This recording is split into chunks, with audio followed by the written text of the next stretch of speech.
Deja de rumiar definiciones. Deja de rumiar significados. Si ves la mesa, no tienes que aferrarte a la palabra mesa. Funciona que te aprendas a decir mesa en 4 o 5 lenguas. O también que en vez de decir una sola vez las palabras, las digas 10 o 12 veces. Si tú dices 10 veces huevo, ya de pronto no significa nada. ¿Sí? Las palabras no significan nada. Las cosas son mucho más grandes que sus significados. Puede que el significado, de hecho, no describa en absoluto la cosa. Es lo que pasa cuando ves la ilusión del mago y resulta que ahí no había nada de eso. Había otra cosa. Entonces, alma, espíritu, nahual, incluso cuerpo, son solo palabras para describir un estado de conciencia. ¿Cuál es tu estado de conciencia en este momento? Eso es lo que importa. Sí, ¿no? Muchas veces tenemos que hacer elucubraciones o esa formación que tenemos, ¿no?, en nuestra cultura occidental hacia esto, hacia este plano de definir todo, de marcarlo, de ir desmembrando, ¿no?, cada elemento para ir construyendo. Y de ahí también la importancia, ¿no?, de que podemos iniciar mal y, o sea, como el gigante de pies de barro, ¿no?, desde el material, la disposición, no hay cimiento. Entonces sí tenemos que ir más allá, ¿no?, de esas estructuras en las que nuestro lado racional pues lo quiere ver todo y va más allá, ¿no?, de las definiciones, de las palabras, de las mismas emociones. O sea, es una cuestión integral y tenemos que tener esa capacidad de observar, ¿no?, de ir más allá, porque pues, también si seguimos todos estos principios, o sea, que en cierta medida han propiciado un conocimiento, pero no lo son totalmente, ¿no? Entonces hay que siempre tener esa actitud tolteca de la experiencia propia, ¿no? Sí. Porque y eso también es interesante, que es lo que se promueve, ¿no? No tanto el tener fe como en la visión occidental, sino acá en experimentarlo, ¿no? En tener esa capacidad de ir más allá de lo que nos dice un libro, de lo que nos dice un sacerdote, de lo que podemos ver y tocar, ¿no? Entonces en ese sentido pues también es algo interesante, ¿no?, que en Anáhuac durante miles de años se llevó a cabo, ¿no?, la experimentación. Sí, mi consejo de hecho a que quiera entender estas cuestiones de Nahual, que es realmente entender la vida, es colócate en la bisagra de la percepción. ¿Ves? Cuando percibimos generalmente, por lo general, tenemos la impresión de que hay un mundo allá afuera y por lo tanto hay un mundo aquí dentro, es decir, hay un perceptor y un objeto percibido. Si te colocas en la bisagra de la percepción, vas a percibir que tanto ese mundo como ese perceptor son proyecciones mentales. Sé más rápido que las definiciones. Para poder percibir el mundo en términos de perceptor y percibido, nosotros tenemos primero que ser lentos para empezar. Tenemos que recurrir a ciertas definiciones. Esas definiciones están en un plano subconsciente, pero no significa que no existan. Están operando ahí abajo. Y si tú le haces el análisis necesario a la persona, vas a ver que esa persona está recurriendo constantemente a ese diccionario interior que le da nombre a las cosas. Y dice, yo soy yo, aquello es aquella cosa, el mundo es así, etc. Sé más rápido que eso. Puedes percibir el mundo sin preconcepciones. Es así de sencillo. Puedes empezar a hacerlo durante unos segundos. Después pasa a los minutos. Inténtalo. El ejercicio para hacer eso es simplemente tratar de parar la mente. Parar la mente no significa dejar de pensar. Porque el solo hecho de tratar o de pensar en que no quiero pensar es un pensamiento y eso lo va a contaminar. Además, es un pensamiento con problemas. ¿Ves? Parar la mente no significa pensar en parar la mente. Parar la mente es ser reflexivo, así de simple, ser reflexivo. Tener un estado de silencio básico sobre el cual pensamos, pero no involucrarnos como un desesperado en el proceso mental. Una persona simple piensa que es sus pensamientos y por lo tanto el mundo es tal como lo ve. Ser obsesivos.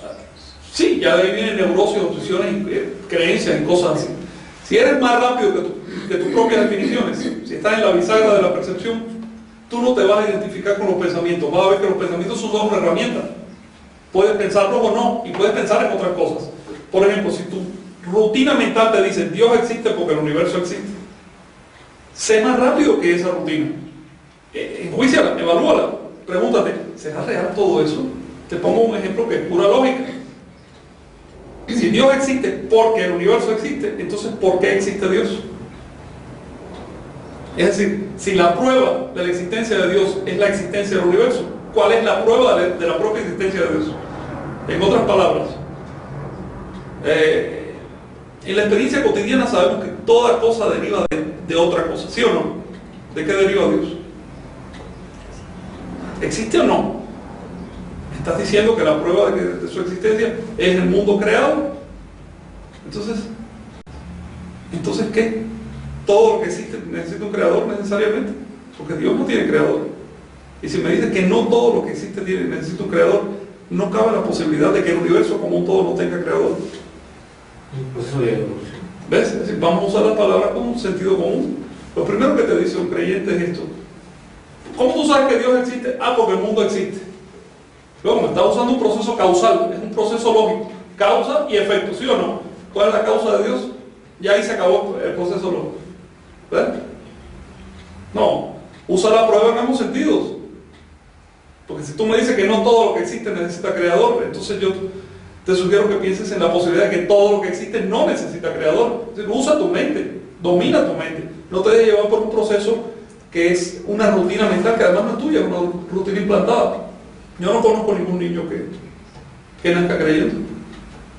Nunca he sabido de ese caso. Lo contaminamos. Y aquí entramos en el segundo tema, el tema de los niños.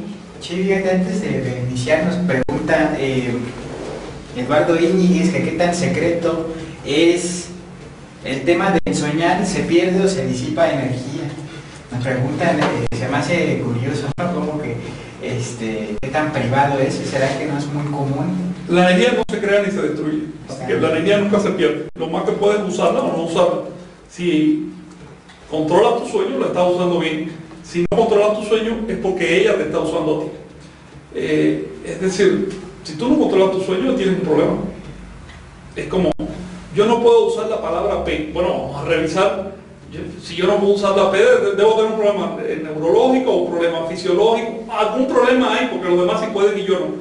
El mundo está creado, la cultura está creada por los ensoñadores. Así que para ensoñar lo primero que tenemos es que conocer cómo son las cosas, conocer la historia. También hace falta un poco de confianza, un poco de fe en el Nahual. Ese es el punto de partida. La fe en el Nahual es diferente de la fe en Dios, porque la fe en Dios parte del hecho de que yo jamás lo voy a demostrar, puesto que está por encima de mis capacidades de demostración. En cambio, la fe en el Nahual parte de la idea de que yo sí puedo demostrarlo cuando a mí me dé la gana. Es una fe práctica. Es la fe de que hablaba Santiago. La fe con obras, que es la que está viva. ¿Ves? Entonces, para empezar, si tú nunca has soñado, bueno, yo te sugiero que de una manera normal confíes en todo aquello que dicen que han soñado. Puede que estén mintiendo, pero puede que no, y tú no lo sabes, verifícalo. Conozco a una persona que dice que todos los que creen en soñar están engañándose a sí mismos. Esa persona vive en un estado de paranoia, pero no lo sabe, se cree muy cuarto. Tú sabes lo que es calificar al resto de la humanidad solo porque yo no puedo hacer algo. Sobre todo cuando eso que pienso que no puedo hacerlo es tan fácil de hacer. Es un estado lamentable, es un estado de esquizofrenia. Y fíjate que esa persona refleja la condición general de la humanidad moderna. Lo que nos enseña en la escuela es que no podemos hacer cosas que podemos hacer y que son realmente fáciles. Y además es más cosas que hacemos desde que nacemos. Realmente la educación del niño está orientada a que deje de soñar, para que se convierta en un adulto confiable, es decir, un adulto cuerdo. ¿Ya que le llamamos cordura? Esclavo. A uno que hace cosas predecibles, es decir, que no se va a salir de la norma. Hay gente que trata de salirse, si no tiene mucha energía se vuelven delincuentes, si tiene suficiente energía se vuelven santos. Y eso se divide en todo, lo que se come en el monte y lo que termina en un manicomio o muertos. ¿Sí? Sí, pues con esto vamos a concluir esta primera parte y que bueno, vamos a continuar con los niños y niñas en Anáhuac, así que estamos en línea.